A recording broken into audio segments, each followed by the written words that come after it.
மாட்டிக்கிட்டியாடா? எவ்வளோ ஒரு நாள் என்னை அலைய விட்டு தேட வச்ச. மாட்டிக்கிட்டியாடா என் பாசக்கார அண்ணா? நல்ல ஜோக் பண்ணுறடா தம்பி. நீ என்னட்ட சேர்ந்தவன் ஒன்றும் நினச்சிக்காத. சரி, கொஞ்சம் அந்த பக்கம் எனக்கு எவ்வளோ வேலை இருக்குல்ல.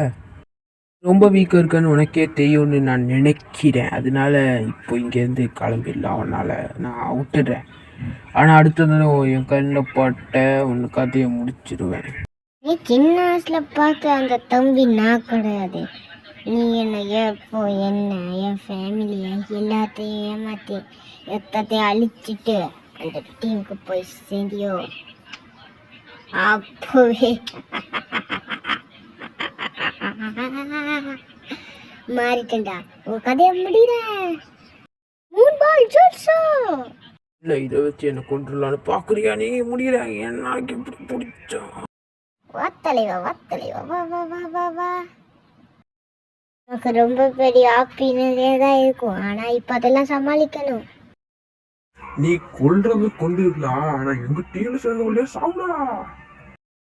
சீக்கிரம் ஜெசிட்டோ. ஜெசிட்டோ டீமோட கேப்டன், சேஃப் கார்டிங் சீஃப். டீமோட கேப்டனே நீ தான். நீயே லேட்டாக வந்தா எப்படா? உனக்காக ஒடாசுக்கே வேற வெயிட் பண்ணிட்டு இருக்கான். சீக்கிரம் போ. உங்கள் டீமோட கேப்டன் ஏசியில் போகிறாரு. சீக்கிரம் போ. அவர் ரொம்ப நேரமாக நீ வர காட்டில் தான் பார்த்துட்டு இருக்காரு. நான் முக்கியமான ஒரு வேலைக்கு போனேன். அந்த வேலையை தான் இவரோட தேடி தேடி தேடி தேடி தேடி தேடி அழிஞ்சிட்டு இருக்கேன். இன்னைக்கு தான் அப்போ கிடைச்சான். அவனை போட்டு சொல்லிட்டேன். அவன் யாருன்னு தெரியுமா? அவன் தான் என்னோட நானா, அதாவது என்னோட அண்ணன். போட்டு சொல்லிட்டேன்ல.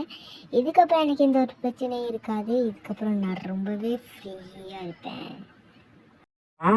உன் அண்ணனுக்கும் உனக்கு என்னடா பெரிய பகை? அதை மட்டும் சொல்லு. அதை இப்போ சொல்கிறதுக்கு டைம் இல்லை. நான் கொஞ்ச நாள் போனதுக்கப்புறம் சொல்கிறேன். இதுக்கப்புறம் தான் உனக்கு பிரச்சனையே இருக்க போகுது.